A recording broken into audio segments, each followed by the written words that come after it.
마태복음 5장 7절 함께 읽겠습니다. 긍휼히 여기는 자는 복이 있나니 저희가 긍휼히 여김을 받을 것이며. 산상수훈의 말씀을 시작하면서 제일 먼저 나오는 것이 팔복에 대한 말씀입니다. 앞에서도 말씀을 시간마다 드렸지만 산상수훈에서 나타나는 복은 하나님의 영생의 복을 받은 자들 속에서 나타나는 영적인 성품 또는 영적인 특성이라고 그렇게 말씀을 드렸지요. 우리에게 있어서 가장 큰 복은 하나님의 생명으로 사는 복입니다. 영생이 복입니다. 영생은 하나님의 생명이고 하나님의 생명으로 사는 자들에게서는 반드시 나타나는 현상이 하나님의 마음입니다. 하나님의 생명에서 하나님의 마음이 나오는 거죠. 그 하나님의 마음으로 사는 것이 복입니다. 하나님의 생명이 복이고 하나님의 마음으로 사는 것이 또한 복입니다. 생명의 나타남이 마음이기 때문에 그렇습니다. 그래서 산상수훈의 복은 우리가 이 세상에서 말하는 그러한 복이 아니고 하나님의 생명을 가진 자들 속에서 나오는 하나님의 마음, 주님의 마음으로 사는 그런 복, 이걸 말하는 거예요. 그래서 긍휼히 여기는 자가 복이 있나니 그들이 긍휼히 여김을 받을 것이다 라고 할 때 복받기 위해서 긍휼히 여기는 자가 되어야 되겠다 라고 하는 식으로 이해를 하면 안 되고, 이 말씀은 우리말 성경을 보면 이렇게 번역이 되어 있습니다. 복되도다 자비로운 사람들이여 그들은 자비를 받을 것이다. 이미 긍휼히 여기는 자가 된 그 복을 받은 자들이라고 하는 거예요. 이미 복을 받은 자들입니다. 긍휼이라고 하는 것은 하나님께 속한 것입니다. 우리가 시편 62편 12절 말씀을 같이 보겠습니다. 주여 인자함도 주께 속하였사오니 주께서 각 사람이 행한 대로 갚으심이니이다. 이 말씀 속에서 그 주여 인자함도 주께 속하였다 할 때 그 인자함이라고 하는 말이 긍휼이라는 뜻입니다. 그러니까 긍휼이 누구한테 속했다는 거예요? 긍휼이 주님께 속했다. 그러니까 긍휼은 주님의 것이다. 그러니까 주님의 성품입니다. 타락한 인간의 본성 속에서는 긍휼의 마음이 나올 수가 없는 거예요. 긍휼이라고 하는 것은 주께 속한 것이다. 그래서 주님의 긍휼이 우리 가운데 먼저 임해야 됩니다. 주님의 긍휼을 우리가 받고 그 긍휼이 무엇인 줄을 우리가 깨닫고 그리고 우리가 긍휼을 베푸는 자가 되고 또 주님이 우리에게 더 큰 긍휼을 또 베풀어 주시고 하면서 긍휼이 계속 순환되면서 그것이 커지면서 그것이 하나님 나라가 이루어지는 거예요. 그래서 긍휼이 없는 사람은 자기의 마음을 점검을 해봐야 돼요. 내가 지금 육신의 마음으로 사는 자인가 주님의 마음으로 사는 자인가 하는 것을 점검할 수 있는 하나의 기준이 될 수도 있어요. 이 팔복이 내 속에서 역사하고 있는가 하는 것을 보면 내가 육신의 마음의 이끌림을 받고 있는가 주님의 마음의 다스림을 받고 있는가 하는 것을 점검할 수가 있는 거죠. 영생을 얻은 하나님의 자녀들의 마음 속에서는 긍휼의 마음이 나오게 되는 것. 근데 그 긍휼이 사람에게서 나온 것이 아니고 이게 자기 마음이 아니고 내 안에 계신 주님이 주시는 마음이라는 거죠. 그 마음을 가지고 사는 자는 복이 있는 사람이다. 그 사람이 하나님 앞에서 긍휼히 여김을 또한 받게 될 것이다 라고 하는 것이 오늘 우리가 읽은 마태복음 5장 7절의 중심 그 내용입니다. 하나님의 긍휼을 가장 잘 우리에게 보여주고 있는 성경 66권 가운데 호세아서입니다. 호세아서. 우리가 호세아서 1장 6절 말씀을 한번 보시겠습니다. 같이 읽겠습니다. 고멜이 또 잉태하여 딸을 낳음에 여호와께서 호세아에게 이르시되 그 이름을 롤루하마라 하라. 내가 다시는 이스라엘 족속을 긍휼히 여겨서 사하지 않을 것임이니라. 하나님께서 호세아 선자를 부르셔서 하나님이 이제 말씀을 주시는데 너는 이 고멜과 결혼하라고. 이 고멜이라고 하는 여자는 아주 부정한 여자입니다.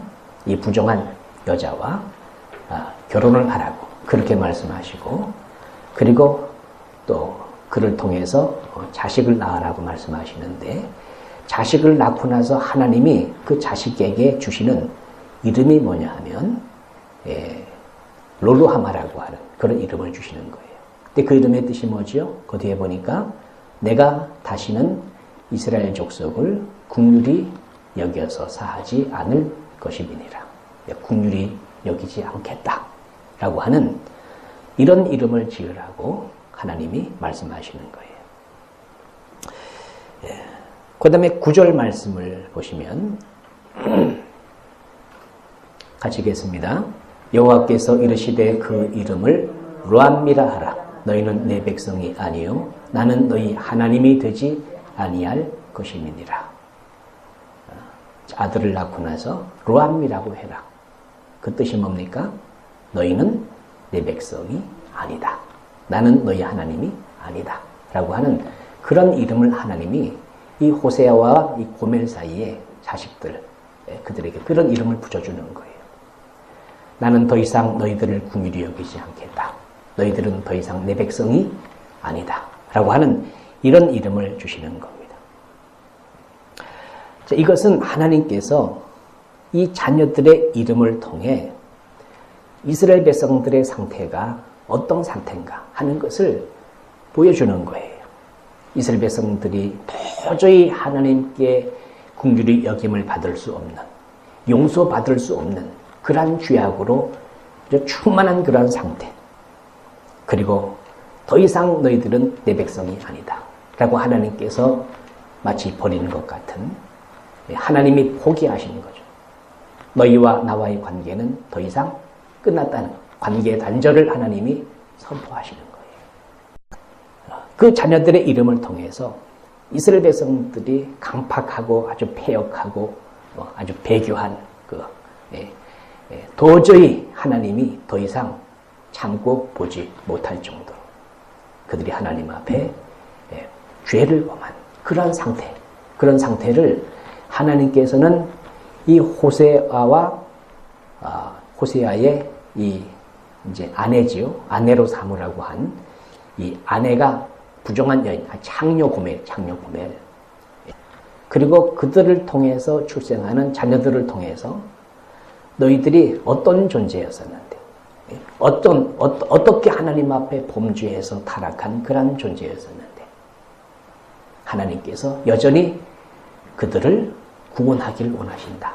라고 하는 그런 메시지를 하나님이, 그러니까 눈에 보이는 어떤 사건을 만들어가지고, 이 호세아와 고멜과의 결혼, 이 둘을 통해서 출생하는 자녀들, 이게 하나의 사건이잖아요. 이 사건을 통해서 하나님이 메시지를 선포하시는 거예요. 그러니까 시청각적인 메시지를 하나님이 주시는 거예요.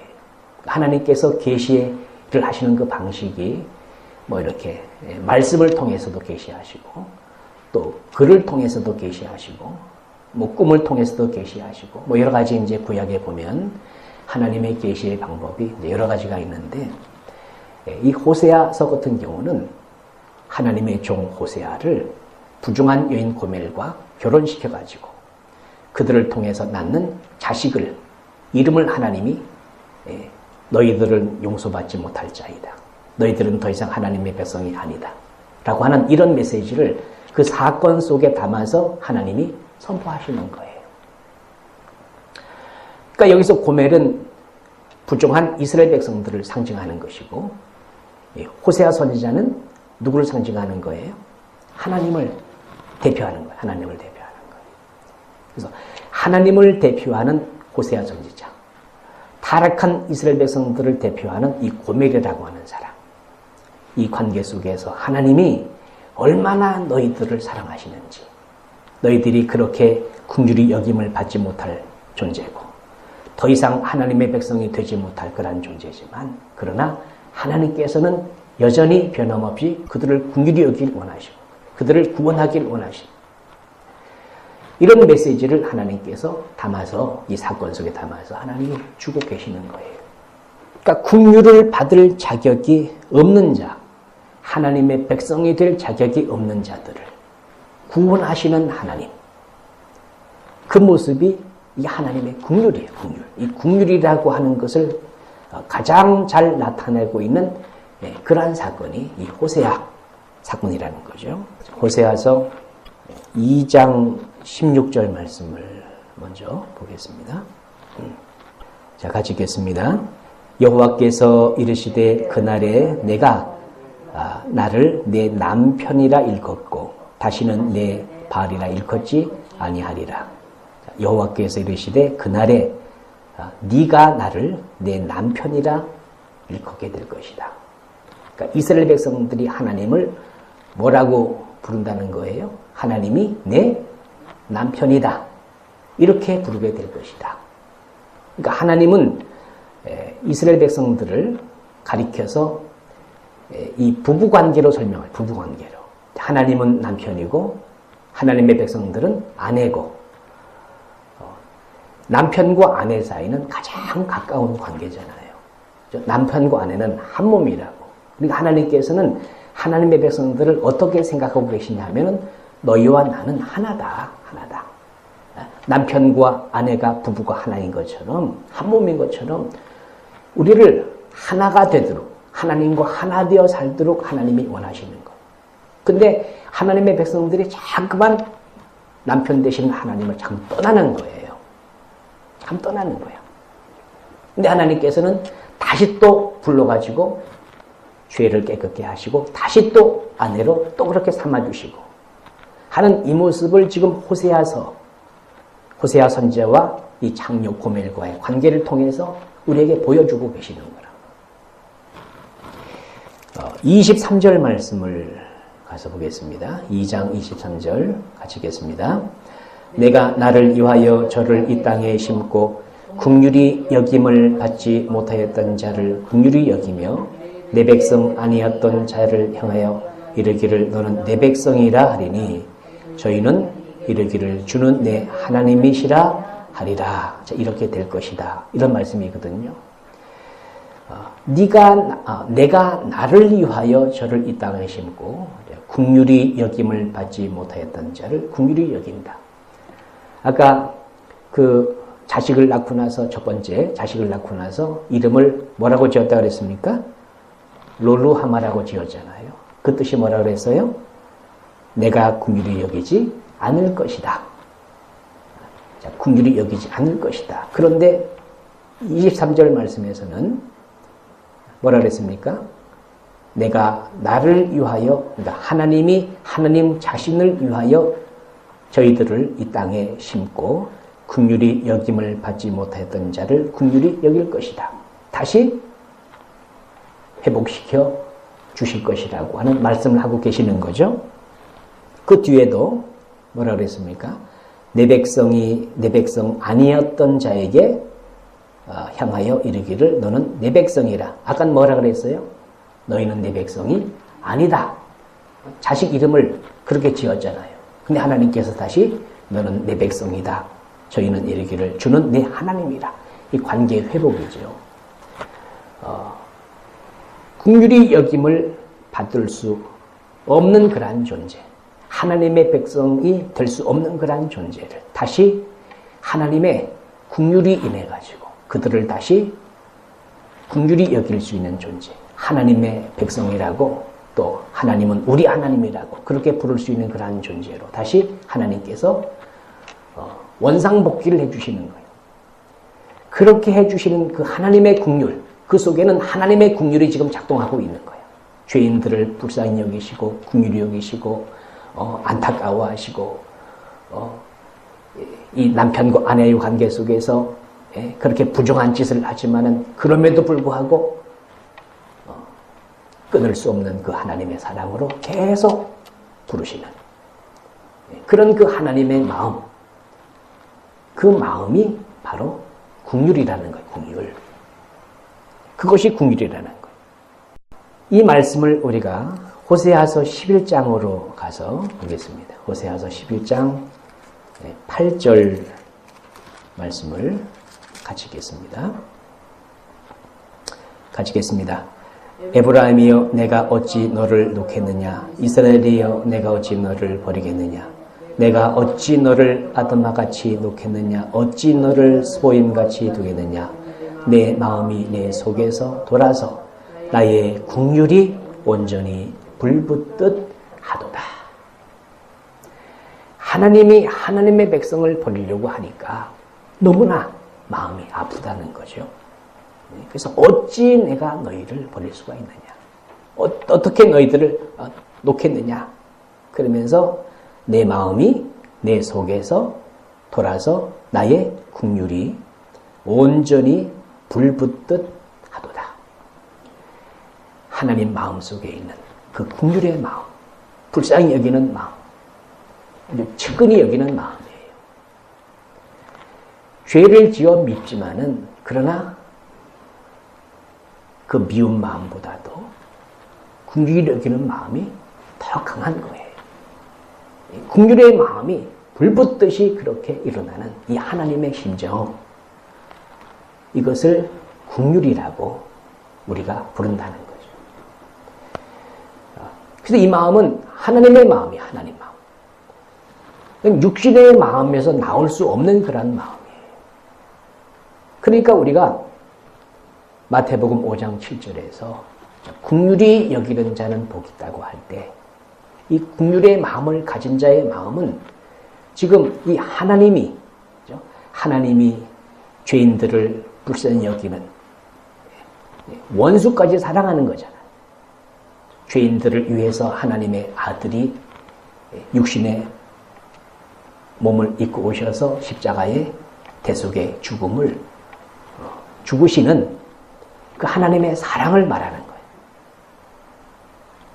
이것은 사람의 마음 속에서는 생길 수 없는 거예요. 이게 누구 마음이야? 이 마음이 하나님의 마음이에요. 그러니까 긍휼히 여기는 자가 된다고 하는 것은 누구 마음을 가진 자예요? 이게 내 속에서 나올 수가 있는 거예요? 내 속에 나올 수가 없는 거예요. 주님의 마음 속에 들어있는 거라니까. 주님의 성품이에요. 주님의 성품. 이 마음을 가진 사람은 복이 있는 사람이다. 이게 진짜 복이라는 거예요. 세상의 복을 말하는 것이 아니고 어떤 인간적인 동정이 아니고 이것은 우리가 불쌍한 사람 보면은 인간적인 동정이 또 생기잖아요. 그러나 그런 정도가 아니고 이것은 하나님의 마음속에 있는 하나님의 성품, 영적인 현상이야. 이 긍휼히 여기는 마음이 자기 속에 있는 사람은 그 사람은 분명히 구원받은 사람. 예수님의 마음이 나타나고 있는 사람이라. 이 마음이 내 속에 있는가 하는 것을 우리가 늘 점검을 해야 돼요. 육신의 마음과 주님의 마음이 왔다 갔다 하거든요, 우리 속에서. 내 안에 주님의 마음이 역사하고 있는가 하는 것을 늘 점검하고 새롭게 주님 안으로 또 주님 안으로 그 안에 거하기를 힘쓰고 이게 우리의 믿음 생활의 이 경건의 삶이라는 거죠. 우리가 지난번에 애통하는 마음을 가진 자의 이마에다가 표를 하라고 하나님께서 그 이스라엘 백성들을 심판하실 때 그 심판의 기준이 뭐냐 하면 애통하는 마음을 가진 자의 이마에다 표를 해라. 근데 그렇지 않은 사람은 그냥 놔두는 거예요. 근데 하나님께서 그 표가 있는 사람은 심판해서 하나님이 면제하시고 나머지를 심판하시는 거예요. 팔복에 이 팔복, 심령이 가난한 자, 애통한 자, 온유한 자, 오늘 또 긍휼히 여기는 자, 다 마찬가지. 의에 줄이고 목마른 자. 이 마음을 가진 사람은 주님이 그 사람 속에 성령으로 표시를 한 사람이에요. 인친 사람이에요. 인친 사람. 성령의 인침을 받은 사람이에요. 그 사람이 구원받은 사람이고 그 사람이 주님의 마음을 가진 사람이고 그래서 이 팔복이 내 속에서 늘 역사하고 있는가 하는 것을 우리가 늘 새롭게 점검하고 순간순간 점검해야 돼요. 긍휼의 마음은 주님의 마음이기 때문에 우리 타락한 인간은 긍휼을 베풀 수 있는 그런 존재가 될 수가 없습니다. 누가복음 10장 말씀을 우리가 보면 10장 33절부터 한번 읽겠습니다. 같이 읽겠습니다. 시작. 어떤 사마리아 사람은 여행하는 중 거기 이르러 그를 보고 불쌍히 여겨 가까이 가서 기름과 포도주를 그 상처에 붓고 싸매고 자기 짐승에 태워 주막으로 데리고 가서 돌보아 주니라. 그 이튿날 그가 주막 주인에게 데나리온 2를 내어 주며 이르되 이 사람을 돌보아 주라. 비용이 더 들면 내가 돌아와 올 때에 갚으리라 하였으니 내 생각에는 이 세 사람 중 누가 강도 만난 자의 이웃이 되겠느냐. 이르되 자비를 베푼 자니이다. 예수께서 이르시되 가서 너도 이와 같이 하라 하시니라. 그러죠. 이 선한 사마리아인의 이제 비유지요. 33절에 읽은 것처럼 이 사마리아 사람은 여행하는 중에 그 강도 만난 자를 이제 봤지요. 그를 보고서 불쌍히 여겼다. 이 불쌍히 여겼다는 것이 이제 긍휼히 여겼다는 거예요. 나중에 예수님이 그 율법사에게 질문을 한 율법사에게 이제 묻습니다. 누가 강도 만난 자의 이웃이냐? 그랬더니 마지막 37절에서 뭐라 그랬습니까? 자비를 베푼 자니이다. 자비를 베푼다라고 하는 것은 긍휼을 베풀었다라고 하는 그런 뜻이에요. 그러니까 긍휼이라고 하는 말이 자비, 인자, 불쌍히 여기다, 이런 이제 같은 용어, 같은 뜻의 같은 의미를 가진 그런 용어인데, 자, 긍휼을 베푼 자다. 긍휼을 베푼 자가 이웃이다. 여기서 선한 사마리아인은 예수님을 예표하는 거예요. 예수님을. 근데 율법사가 지금 예수님 앞에 나와서 내가 어떻게 해야 영생을 얻을 수가 있습니까? 하는 그런 질문의 대답으로 예수님이 이 사마리아인의 비유를 이제 말씀하시는 거예요. 네, 말씀하시면서 하시는 말씀이 긍휼을 베푼 자, 긍휼을 베푼 자가 그 사람이 이웃이다. 너도 그렇게 해라. 이렇게 말한다. 근데 율법사는 이 긍휼을 가지고 있는 사람이 없는 사람이야. 율법사는 이 긍휼을 갖고 있는 사람이 아니에요. 사람은 그 마음을 가질 수가 없어요. 자비를 베풀고 긍휼을 이렇게 베풀어도 항상 뒤에 어떤 대가를 요구하고, 우리가 막 구제하면서 방송 내잖아요. 불우이웃돕기 하면서 뭐 하면은 텔레비 중계한다고. 어디 고아원에, 양로원에 가서 뭐 이렇게 하고 그러면 다 사진 찍어가지고서 우리가 이렇게 했다고 자랑한다. 사람 속에는 순전한 마음의 긍휼이 없어요. 율법사는 예수님 앞에 어떻게 해야 영생을 얻을 수 있습니까? 라고 하는 이런 질문을 가지고 나왔다가 예수님이 하시는 말씀을 듣고서 그냥 뒤로 돌아가 버려요.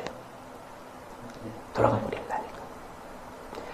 영생을 얻은 자 속에서 나오는 마음이 이 긍휼의 마음인데, 율법사는 이게 뭔지를 몰랐어요. 율법사는 그 사람이 강도 만난 자예요. 사실은.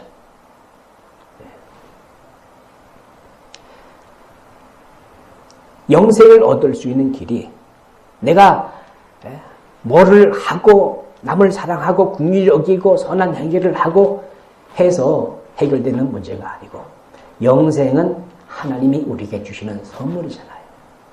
이 선물을 받은 자 속에서는 긍휼의 마음이 나오는 거예요.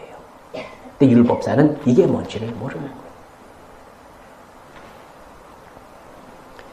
인간은 긍휼을 베풀 수 있는 그런 존재가 될 수가 없다는 거죠. 이 말씀을 잘 해석해서 설명해주고 있는 성경이 야고보서 2장 8절입니다. 야고보서 2장 8절부터 12절까지 한번 쭉 읽겠습니다. 시작. 너희가 만일 성경에 기록된 대로 내 이웃 사랑하기를 내 몸과 같이 하라 하신 최고한 법을 지키면 잘하는 것이거니와 만일 너희가 사람을 차별하여 대하면 죄를 짓는 것이니 율법이 너희를 범법자로 정죄 하리라. 누구든지 온 율법을 지키다가 그 하나를 범하면 모두 범한 자가 되나니 간음하지 말라 하시니가 또한 살인하지 말라 하셨은즉 내가 비록 간음하지 아니하여도 살인하면 율법을 범한 자가 되느니라.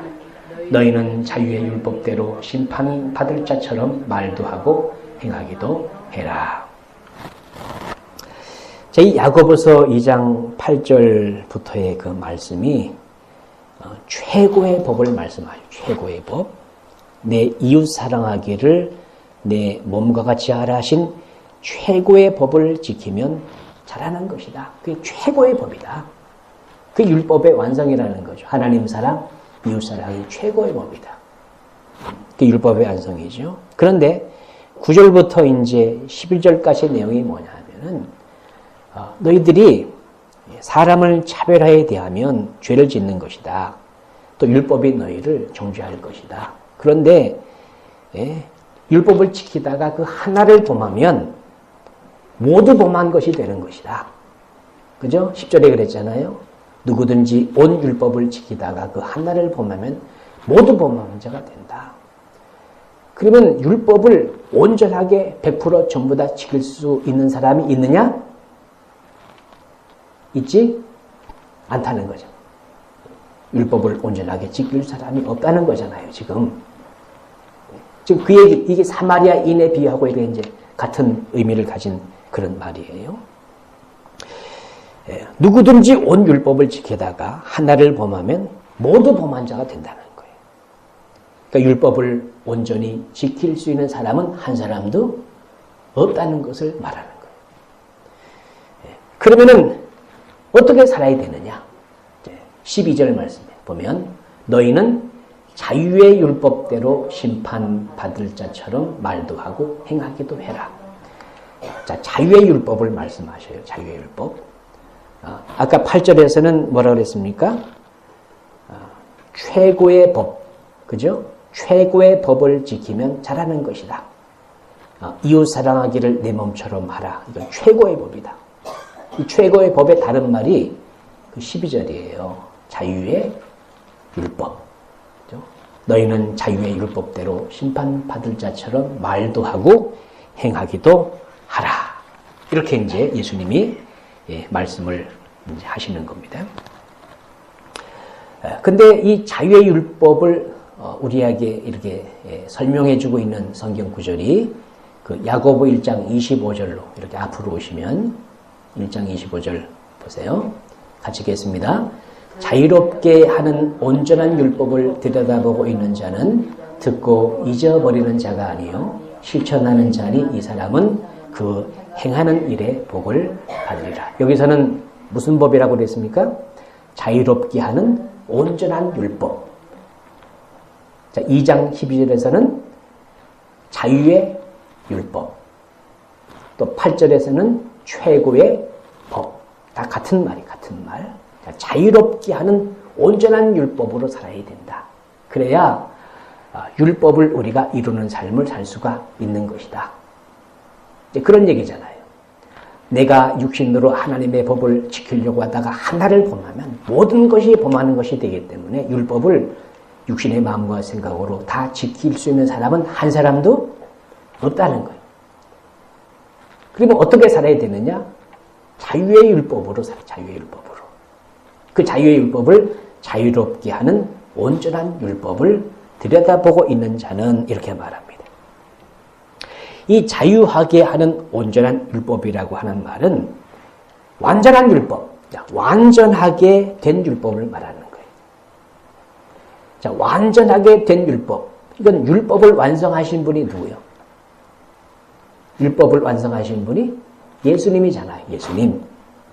자, 마태복음 5장 17절 말씀해 보세요. 같이 읽겠습니다. 내가 율법이나 선자를 폐하러 온 줄로 생각지 말라. 폐하러 온 것이 아니요 완전하게 하려 함이니라. 예수님이 오셔서 하신 일이 뭐예요? 율법을 완전하게 하셔서 율법을 완성하셨다니까. 예수님이 율법을 완성하신 거예요. 그럼 자유롭게 하는 온전한 율법은 지금 뭐를 말하는 거예요? 예수님이 완성하셨으니까, 예수님이 그 율법을 완성하셨으니까 우리가 예수님이 완성하신 그 그리스도의 율법으로 살면 율법의 요구를 우리도 온전하게 이루는 그런 삶을 살 수 있다고 하는 것을 지금 말하고 있는 거예요. 내가 율법을 이루는 삶이 아니고 율법을 완성하신 주님 안에서 살 때 그 율법을 온전하게 이룰 수 있는 그런 삶을 살 수가 있다고 하는 것을 말하는 거라니까. 이해가 되십니까? 자유하게 하는 온전한 율법을 완성하신 분이 예수님이야, 예수님. 근데 그 예수님이 성령으로 말미암아 성령 안에서 우리 안에 오셔가지고 그분이 내 안에 사시는 거예요, 내 안에. 내 안에 사시니까 아까 1장 25절에 어떻게 말했습니까? 자유롭게 하는 온전한 율법을 어떻게 하라고요? 들여다보고 있는 자는 어디 있으니까 들여다보는 거예요? 내 안에 그분이 율법을 완성하신 그분이 내 안에 계시니까 그분을 들여다봐라. 이 말은 뭐예요? 내 안에 계신 주님으로 말미암아 살라는 거예요. 내 안에 계신 주님으로 말미암아 살아야 된다. 그렇게 살 때 나타나는 현상이 긍휼이야, 긍휼. 팔복이고. 이게 이제 율법과 이 복음의 문제를 지금 여기서 우리가 정확하게 이제 우리가 이 구분을 해야 돼요. 긍휼히 여기는 마음은 인간의 마음으로는 나올 수 없는 그런 마음이에요. 근데 이 마음이 나오려면 무슨 법으로 살아야 돼? 자유의 율법으로 살아야 돼. 그게 최고의 법이에요. 이웃 사랑을 실천할 수 있는 그런 법이라니까. 이웃을 긍휼히 여길 수 있는 그런 법이라니까. 그런데 그 법이 영생을 얻은 사람들의 마음속에 그 법이 새겨져 있는 거예요. 고린도 후서 3장 3절 보세요. 같이 읽겠습니다. 너희는 우리로 말미암아 나타난 그리스도의 편지니 이는 먹으로 쓴 것이 아니요 오직 살아계신 하나님의 영으로 쓴 것이며 또 돌판에 쓴 것이 아니요 오직 육의 마음판에 쓴 것이라. 육의 마음판에 하나님의 말씀을 썼다는 거예요. 이게 자유의 율법이고 이것이 그리스도의 율법이고 이것이 온전한 율법이라니까. 이게 주님의 마음을 말하는 거예요. 그 마음을 가진 자 속에서 나오는 성품이 긍휼이고 심령의 가난함이고 온유함이고 의에 줄이고 목마른 자가 되는 것이고 그걸 말하는 거예요. 그러니까 팔복은 답이 하나예요. 한 가지를 말하는 한 가지. 누구 마음으로 살아야 된다? 주님의 마음으로 살아야 된다. 그게 답이라니까요. 그 사람이 복이 있는 사람. 그 사람의 마음속에서 긍휼히 여기는 마음이 나오는 거예요. 그게 주님의 마음이 나오는 거예요. 주님이 나를 긍휼히 여기셔서 그분이 내 안에 들어오셔서 거기서 나오는 마음이 긍휼의 마음이라니까. 그 마음을 가지고 사는 사람, 그 사람이 복이 있는 사람이다. 이 복을 받은 사람이 하나님께 긍휼히 여김을 또 받을 수 있는 그런 존재가 될 수가 있는 거예요. 더 큰 복을 받는 거예요. 이것은 결론적으로 새 언약의 복음이 성취된, 복음이 이루어진 하나님의 자녀들 속에서 나오는 영적인 성품을 말하는 거예요. 이게 안 된 사람은 긍휼의 마음이 나올 수가 없어요. 나와도 변질된 마음이 나온다니까. 긍휼히 여기는 자가 복이 있다고 하는 말의 의미는 바로 그런 거예요. 주님이 그 사람 속에 있어서 그분의 마음을 내 마음으로 가지고 사는 사람, 주님의 마음을 내 마음으로 가지고 사는 사람, 그렇게 그 마음이 자기 속에서 이루어지고 있는 사람, 그 사람은 복을 받은 사람이다. 그게 진짜 성경이 말하는 복이라고 하는 거예요. 육신의 마음으로 살기 때문에 우리가 마음에 고통받고 스트레스를 받고 마음의 문제가 해결이 안 되는 거예요. 마음의 문제가 해결될 수 있는 유일한 비결은 누구 마음 가지고 살게 되는 거예요? 주님의 마음 가지고 살게 되는 거. 이게 복음이에요, 복음. 이 외에 다른 복음은 없어요. 이게 예수님이 우리에게 주신 천국복음이고, 산상수훈은 예수님이 말씀하신 천국복음의 핵심적인 내용들을 우리에게 정리해주고 있는 거라니까. 산상수훈은 예수님의 마음을 가지고 사는 복을 받은 사람들이 깨달을 수 있는 말씀이에요. 육신의 마음으로는 해결이 안 되는. 그 말씀을 기억하시면서 내가 긍휼히 여기는 이런 자가 됐는가? 내 마음속에서 이 긍휼의 마음이 나고 있는가 하는 것을 우리가 늘 점검하는 게 필요해요. 육신의 마음은 육신의 생각, 사망이야, 사망. 로마서 8장 6절 말씀부터 보겠습니다. 로마서 8장 6절. 육신의 생각은 사망이요 영의 생각은 생명과 평안이니라. 그러니까 생각이나 마음이나 같은 거예요. 마음에서 생각이 나온 거기 때문에 육신의 생각은 사망이에요. 영의 생각은 생명과 평안입니다. 이게 주님의 마음이에요. 우리가 그리스도인이 됐다고 하는 것은 이 마음을 가지고 사는 자가 됐다는 거예요. 자, 9절 보세요. 9절. 육신의 생각은 하나님과 원수가 되나니 이는 하나님의 법에 굴복지 않을 뿐 할 수도 없음이라. 육신에 있는 자들은 하나님을 기쁘시게 할 수 없느니라. 9절. 만일 너희 속에 하나님의 영이 거하시면 너희가 육신에 있지 아니하고 영에 있나니 누구든지 그리스도의 영이 없으면 그리스도의 사람이 아니다.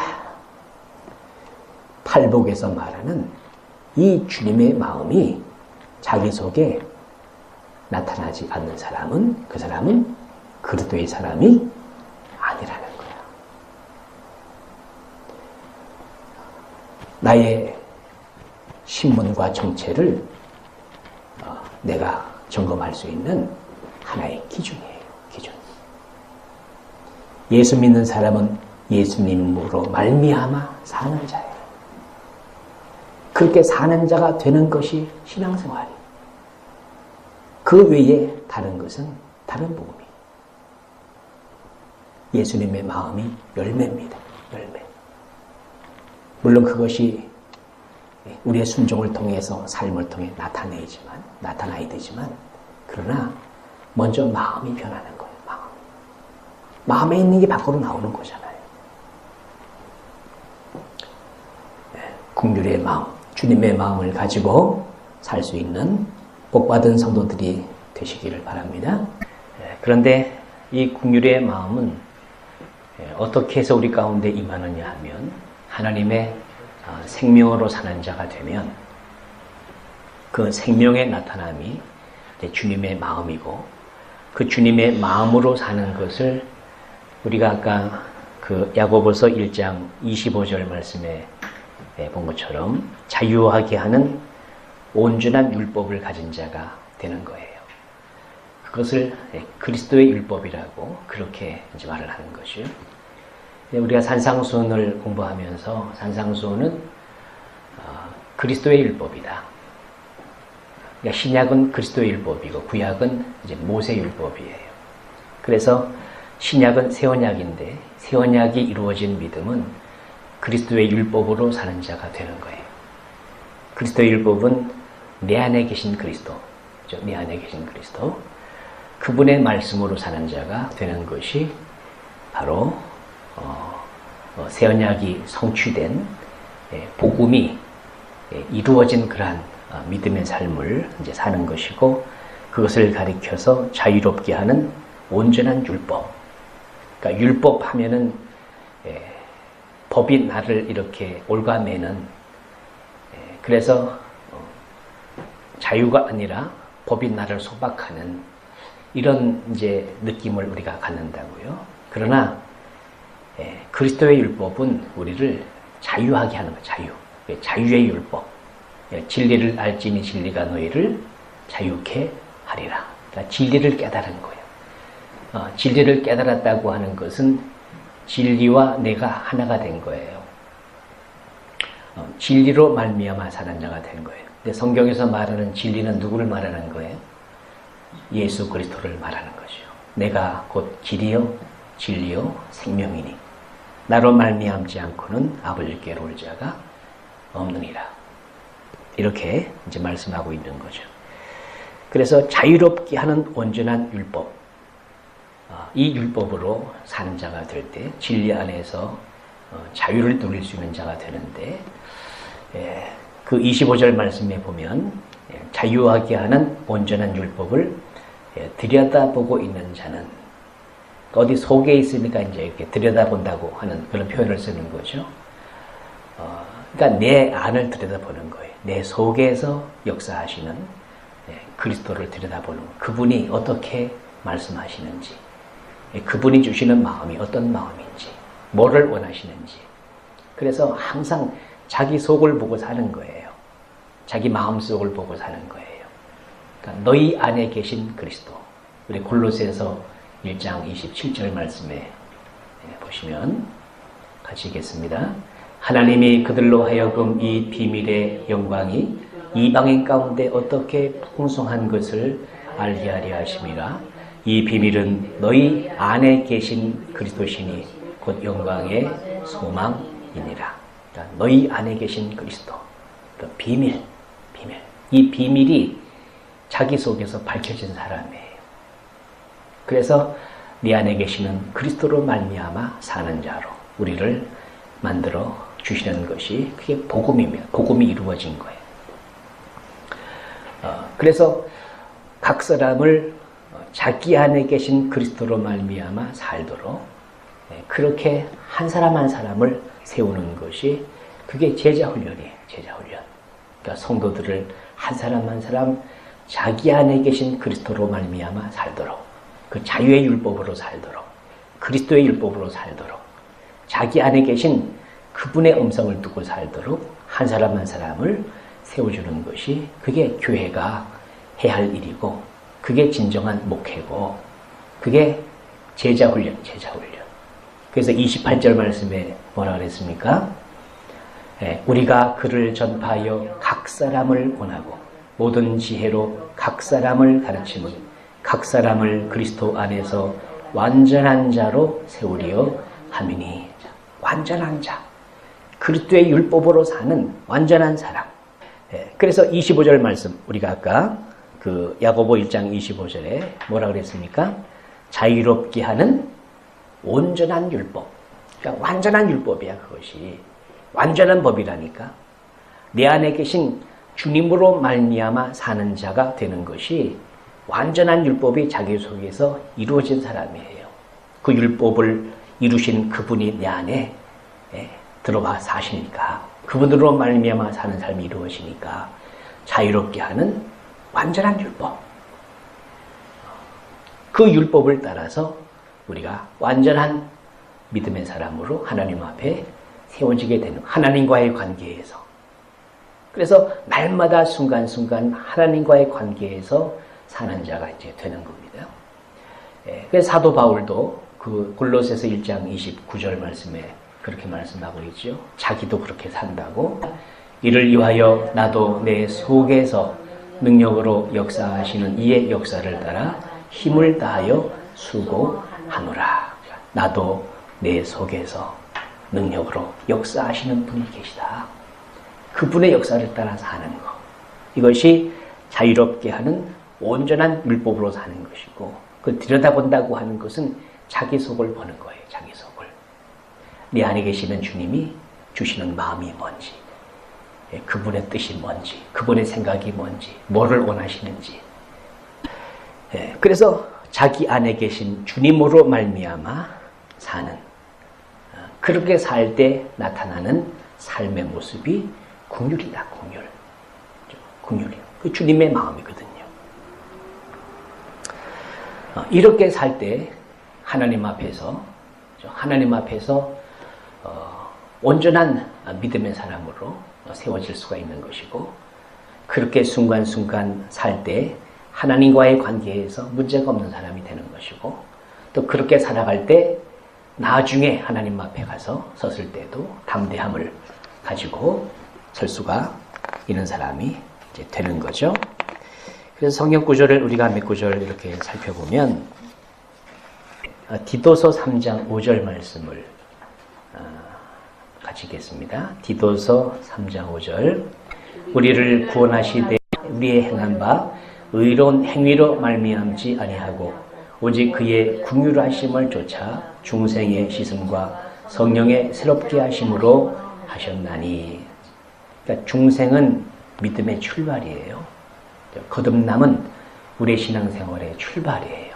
그런데 우리가 이렇게 된 것이, 우리가 중생, 하나님의 생명으로 사는 자가 된 것이 의로운 행위로 말미암아 된 것이 아니고 오직 그의 긍휼하심을 쫓아.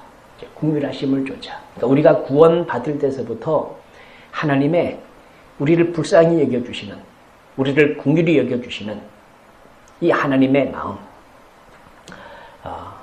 이것이 원인이 돼가지고 우리의 구원이 시작이 된 거예요. 그러니까 우리의 구원은 전적인 하나님의 긍휼의 은총이라니까, 하나님의 은혜라니까, 은혜.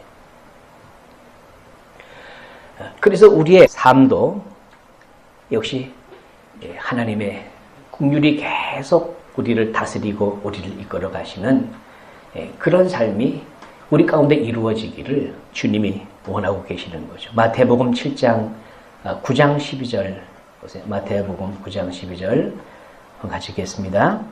예수께서 들으시고 이르시되 건강한 자에게는 의사가 쓸데없고 병든 자에게라야 쓸데가 있느니라. 너희는 가서 내가 긍휼을 원하고 제사를 원치 아니하노라 하신 뜻이 무엇인지 배워라. 나는 의인을 부르러 온 것이 아니요 죄인을 부르러 왔노라. 우리 모두는 다 죄인이기 때문에 죄인에게는 어떤 조건을 하나님께서 요구할 수가 없어요. 어떤 조건을 요구해서 그것을 만족시킬 수 있는 사람은 이 세상에 아무도 없기 때문에, 그래서 하나님께서 우리를 긍휼히 여겨주시는 방법밖에 구원의 방법이 없어요. 우리는 다 병자예요, 병자. 그죠? 건강한 자에게는 의사가 쓸데없고 병든 자에게라야 쓸데가 있다. 죄인을 가리켜서 전부 다 병자다, 병자. 죽을 병에 든 사람들이에요. 죽음에 이르는 병에 걸려서 사는 사람들. 육신의 죽음뿐만이 아니고 영혼의 죽음. 하나님과의 관계가 단절된 죽은 자들, 병든 자들이라. 병든 사람한테 의사가 필요하잖아요. 마찬가지로 죄인에게는 구원자가 필요한 거예요. 그래서 예수님이 오시는 거예요. 이 세상에 모든 사람들이 다 죄를 범하였음에 하나님의 영광에 이르지 못하더니 그랬죠. 의인은 없나니 하나도 없다고. 이 세상에는 그 누구도 구원자가 될 수가 없어요. 그래서 구원자가 그래서 하늘로부터 오는 거예요. 하나님의 긍휼히 여기심, 불쌍히 여기심. 그래서 우리의 구원은 오직 하나님의 은혜라고 하는 거예요. 은혜라고 하는 거. 이 은혜를 깨달은 사람이 하나님 앞에 깨달은 깊이만큼 하나님 앞에 감사가 나오고, 그죠? 더 깊은 어떤 그러한 그 헌신을 주님 앞에 드리게 되고, 죄가 더한 곳에 은혜가 더 깊어지는 거예요. 그래서 하나님의 긍휼의 은총을 깨달아야 돼요. 이 긍휼의 은혜를 구하는 기도는 항상 필요해요. 항상. 우리가 항상 죄에 노출돼서 살고 있고, 우리 날마다 이기는 삶을 살지 못하고 항상 우리 속에 이 죄악으로 인한 어떤 그런 연약함이 항상 드러나거든요. 그래서 항상 주님 앞에 긍휼의 은혜를 구하고 기도할 때마다 그게 필요하죠. 디모데 후서 1장 16절 말씀을 보시면 같이 읽겠습니다. 원하건대 주께서 오네시보로의 집에 긍휼을 베푸시옵소서. 그가 나를 자주 격려해주고 내가 사슬에 매인 것을 부끄러워하지 아니하고 로마에 있을 때에 나를 부지런히 찾아 만났습니다. 원하건대 주께서 그로 하여금 그날에 주의 긍휼을 입게 하여 주옵소서. 또 그가 에베소에서 많이 봉사한 것을 내가 잘 아느니라. 그러니까 사도 바울이 이 오네시보로의 집을 위해서 이제 기도를 하는 겁니다. 근데 기도하는 제목이 뭐예요? 긍휼을 입게 하여 주옵소서. 그날에는 하나님의 심판대 앞에서 주의 긍휼을 입게 하여 주옵소서. 주님의 심판대 앞에서 주님이 우리가 죄진 것들을 다 들춰내가지고 하나하나 따진다면 그 앞에서 100점 맞을 사람이 있겠어요? 하나도 없을 거예요. 그러니까 주님의 심판대 앞에 가서도 우리는 어떻게 기도해야 돼요? 주님 나를 긍휼히 여겨 주시옵소서. 그런 기도가 우리에게 필요하다.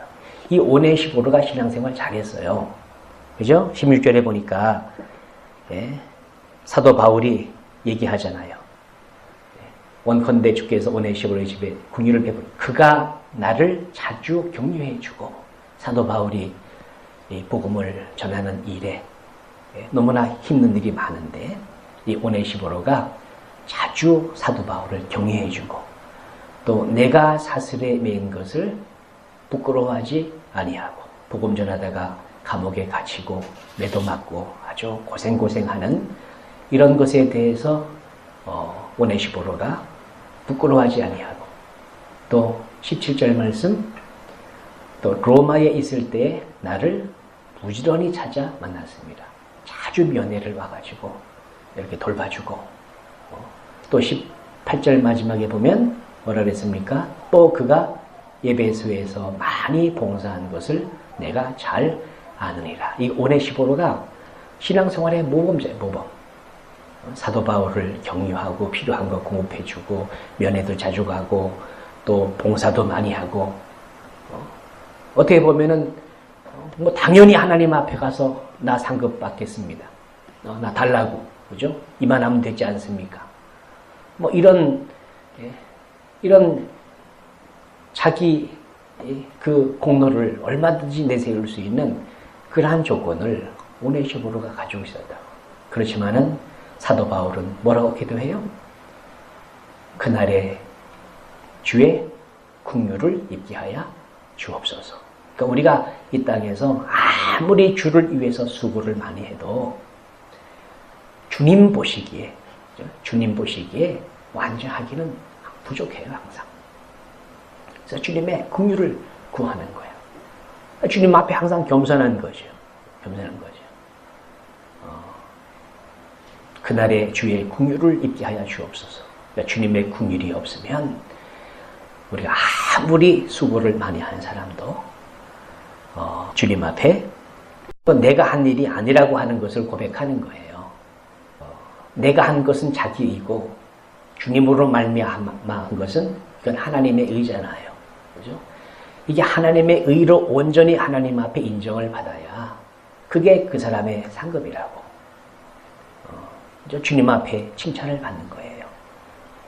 그러나 내가 이렇게 했습니다 하고서 이런 식으로 얘기해버리면, 만약에 오네시모로가 예배소에서 많이 봉사했는데 내가 봉사한 거 하나님 아시지 않습니까 하면서 이렇게 내세운다면은 이거는 누구 마음으로 한 거예요? 이건 자기 마음으로 한 거예요. 자기가 나오는 거예요. 아마 사도 바울이 그런 것을 아마 위해서 기도하는 것 같아요. 그가 나를 위해서 많이 수고하고 교회에 많이 봉사하고 고난에 함께 동참하는 이러한 삶을 살고 그랬지만은 이것이 자기 이가 되지 않도록 이게 주님으로 말미암아 감사함으로 한 그 모든 일들이 되길 위해서. 근데 그런 이 긍휼의 마음을 가진다고 하는 것이, 이게 지켜나간다고 하는 것이 참 어려운 문제예요. 어떻게 보면. 우린 조금만 뭐 이렇게 하면은 괜히 이렇게 알아주기를 은근히 안 그런 척 하면서 은근히 기대하고, 자기를 자랑하려고 하고, 내세우려고 하고, 이런 속성이 우리 속에 항상 있다고요. 누가 조금 칭찬해주면은, 뭐 겸손한 척 하면서 속으로 교만하고, 이게 다 있어요, 사람 속에. 은근히 자기 자랑이 나온다니까. 그러니까 주님의 긍휼이 없으면 우리가 온전한 사람으로 하나님 앞에 설 수가 없는 거예요. 우리 유다서 1장 21절 말씀을 보시면 이렇게 말합니다. 같이 읽겠습니다. 하나님의 사랑 안에서 자신을 지키며 영생에 이르도록 우리 주 예수 그리스도의 긍휼을 기다리라. 자, 우리가 영생을 얻었잖아요. 그죠? 영생을 얻었는데, 그러니까 우리가 구원의 개념을 세 가지 시제로 그렇게 이제 얘기를 해요. 구원을 얻었나니, 그죠? 구원을 이루라, 구원하시리니, 이제 이렇게 우리가 얘기하는데, 근데 여기에 보면 하나님의 사랑 안에서 자신을 지키며 영생에 이르도록, 영생에 이르도록 뭐를 기다리라고? 우리 주 예수 그리스도의 긍휼을 기다려라. 하나님께서 내가 혹시 하나님의 생명으로 사는 삶에 부족함이 있을 때마다 하나님이 나를 긍휼히 여겨주셔야 돼요. 나를 불쌍히 여겨주시고, 그래 다시 세워주시고, 다시 힘주시고, 그러면서 나가는 것이 그게 신앙생활의 실제지요. 다 된 것처럼, 자기는 완전한 것처럼, 뭐 부족함이 없는 것처럼, 이건 교만이에요. 교만. 그래서 항상 겸손하게 은혜와 긍휼을 구하는. 그러니까 우리의 신앙생활이 조금만 나태해지고 게을러지면 이게 육신이 나와요. 육신이. 그건 할 수 없어요. 할 수 없어요. 그때마다 우리 어떻게 해야 돼? 은혜와 긍휼을 베풀어 달라고 주님 앞에 항상, 그러니까 기도 시작할 때마다 그 기도가 필요해요. 은혜와 긍휼이 풍성하신 하나님, 나를 불쌍히 여겨달라. 그래서 그 마음, 주님의 마음을 다시 이렇게 회복하고 또 회복하고 하면서 완전을 향해서 나가는데, 그러나 우리가 주님 앞에 가기 전까지는 주님의 긍휼이 우리에게 필요하다니까. 영생에 이르도록 우리 주 예수 그리스도의 긍휼을 기다리라. 주님과의 그런 관계 속에서 사실 신앙생활이 이루어지는 거죠. 야고보 2장 12절 말씀을 한 구절 더 보겠습니다. 같이 읽겠습니다. 너희는 자유의 율법대로 심판받을 자처럼 말도 하고 행하기도 하라. 13절. 긍휼을 행하지 아니하는 자에게는 긍휼 없는 심판이 있으리라. 긍휼은 심판을 이기고 자랑하느니라. 자유의 율법대로 심판을 받을 자처럼 주님이 뭐로 심판하셔요? 자유의 율법으로 심판하신다니까. 그러니까 심판의 기준이 우리 그리스도인에게는 심판의 기준이 모세 율법이 아니고 자유의 율법이에요. 그리스도의 율법이에요. 그리스도의 율법. 그러니까 그리스도의 율법으로 살았냐, 살지 못했냐. 내 안에 계시는 주님으로 말미암아 살았냐, 살지 않았냐 하는 것이 그게 심판의 기준이라니까. 그래서 자유의 율법대로 심판받을 자처럼 말도 하고 행하기도 하라. 이 말은 다른 말로 말하면 그 말에나 일에나 다 누구 이름으로 하라고? 예수의 이름으로 하고. 이 골로새서에 있죠. 골로새서 3장 17절 말씀. 골로새 3장 17절 같이 읽겠습니다. 또 무엇을 하든지 말에나 일에나 다 주 예수의 이름으로 하고 그를 힘입어 하나님 아버지께 감사하라. 이 말씀이 야고보 2장 12절 말씀하고 같은 얘기예요. 같은 얘기예요. 그러니까 자유의 율법대로 심판받을 자처럼 말도 하고 행하기도 하라 라고 하는 것은 어떻게 살라는 거예요?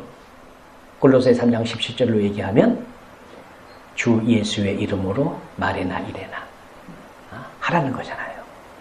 말에나 이래나 예수의 이름으로. 그러니까 예수의 이름으로 산다는 것은 다시 말하면 자유의 율법으로 사는 거예요. 자유의 율법. 자유의 율법으로.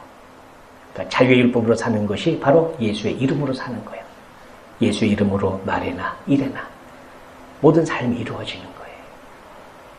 이 자유의 율법이 그리스도의 율법이고 그것이 온전한 율법이고 그게 예수의 마음으로 사는 것이고 결국은 이게 결론이고 이게 해답이에요. 해답. 내가 사는 것이 아니라 내 안에 그리스도가 사시니까 그분으로 말미암아 사는 삶. 주님으로 말미암아 산다는 것이나 예수의 이름으로 산다는 것이나 자유의 율법으로 산다는 것이나 똑같은 말이에요. 똑같은 말. 기도는 누구 이름으로 하죠? 기도 누구 이름으로 하라 그랬어요? 예수의 이름으로 기도하라죠. 그럼 예수의 이름으로 기도하는 게 어떻게 하는 거예요? 자유의 율법을 따라 기도하는 거예요. 자유의 율법. 자유의 율법. 내 안에 계신 주님의 주시는 말씀을 듣고 기도하는 거예요. 그 예수의 이름으로 기도하는 거예요. 13절 말씀에 긍휼을 행하지 아니하는 자에게는 긍휼 없는 심판이 있을 것이다. 심판의 기준이 뭐냐? 심판의 기준이 뭐냐? 이거지요. 그러니까 우리 그리스도인들에게 예수님께서 주시는 이 심판의 기준은 이건 차원이 다른 거예요. 뭐 이건 했냐 안 했냐 이런 차원이 아니고 마음에 누구 마음으로 살았냐. 그게 기준이에요. 그게 기준. 주님의 마음으로 했느냐? 네 마음으로 했느냐? 그렇죠? 육신의 마음으로 했느냐? 그거를 주님이 말씀하시는 거예요.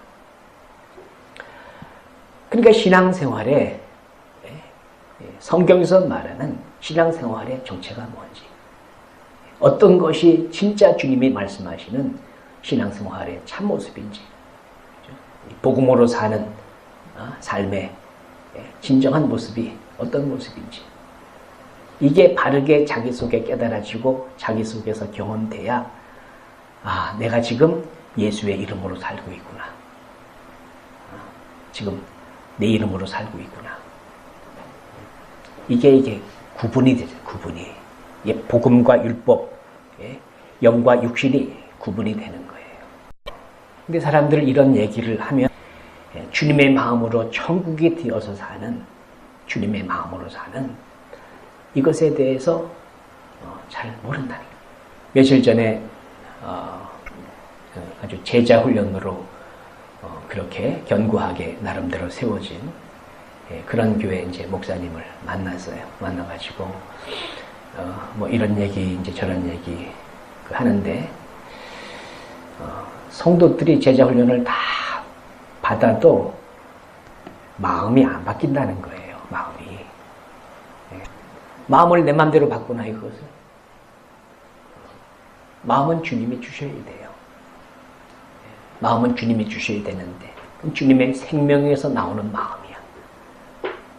그러면 성령으로 말미암아 그 생명에서 나오는 마음이 어떻게 우리의 마음에 임함으로 예수의 이름으로 사는 자가 되는지, 예수의 이름으로 산다고 하는 게 뭔지도 개념을 잘 못 잡는 것 같더라. 이게 무슨 뜻인지. 산상수는 이 그리스도의 율법, 자유의 율법, 완전한 율법, 주님의 생명과 마음으로 사는, 예수의 이름으로 사는, 이것이 자기 속에서 경험되도록 성도들 한 사람 한 사람을 그렇게 세우는 거예요. 사도 바울이 그 일을 한 거예요.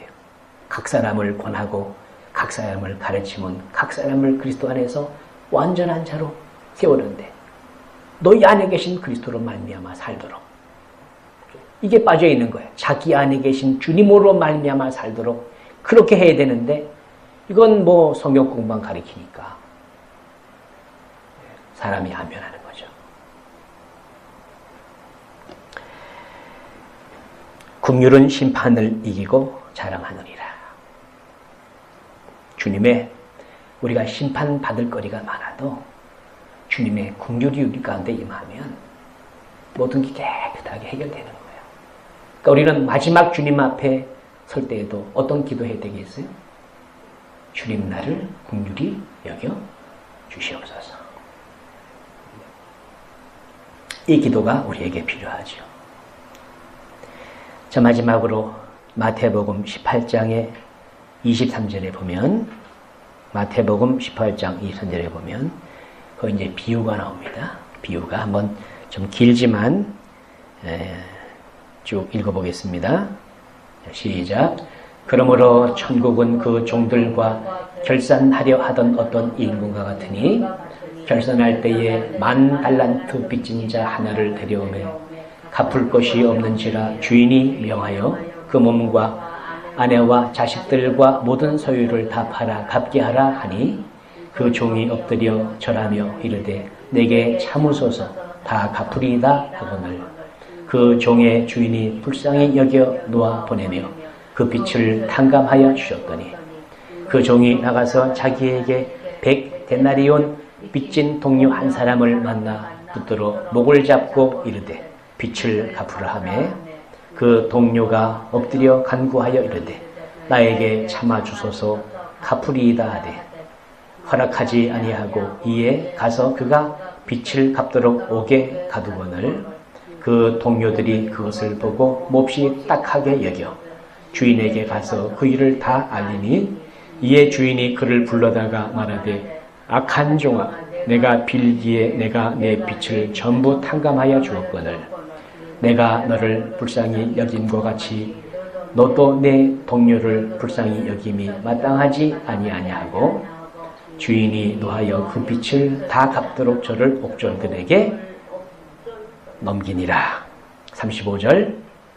너희가 각각 마음으로부터 형제를 용서하지 아니하면 나의 하늘 아버지께서도 너희에게 이와 같이 하시리라. 10,000달란트 은혜 받은 자라고 하는 것을 아는 사람은, 내가 주님 앞에 그만큼 긍휼히 여김을 받은 사람이다 라고 하는 것을 아는 사람은 당연히 뭐가 나오게 돼 있어요? 당연히 그 마음이 나오게 돼 있어. 100데나리온 빚진 자, 그걸 잡아다가 왜 안 갚느냐고 자기는 더 큰 빚을 용서받았으면서 조금 빚진 자 안 갚는다고 막 닥달거리고 옥에다 가두고, 그 사람들이 저건 너무하다, 저건 너무하다, 저놈은 은혜도 모르는 겁니다. 그런 얘기예요, 그런 얘기. 그러면서 33절에 뭐라 그럽니까? 내가 너를 불쌍히 여김과 같이 너도 내 동료를 불쌍히 여김이 마땅하지 아니하냐. 주님 앞에 긍휼의 은혜를 입은 사람은 긍휼의 마음이 나오게 돼 있다는 거예요. 이게 마땅하다는 거예요. 그럼 이게 안 나오면은 이 긍휼의 마음이 안 나온다고 하는 것은 무슨 말이에요? 긍휼히 여김을 받은 것이 뭔지를 모르는 사람이에요. 내가 하나님 앞에 무슨 은혜를 받았는지 모르는 사람이에요. 아무리 교회를 왔다 갔다 해도 그 은혜를 모르면 마음이 안 바뀌어요. 이 긍휼이 안 나온다니까.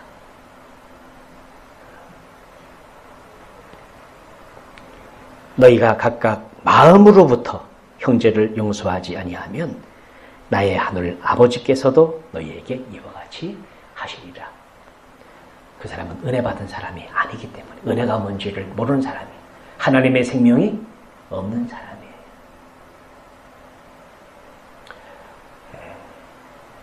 긍휼히 여김을 받은 자는 긍휼히 여기게 돼 있다는 거예요. 마땅하다는 거죠. 이 긍휼의 마음이 내 속에 항상 머물러 있어야 돼요. 항상 머물러 있어야 돼요. 내 신앙 상태를 점검하는 하나의 기준이에요. 기준.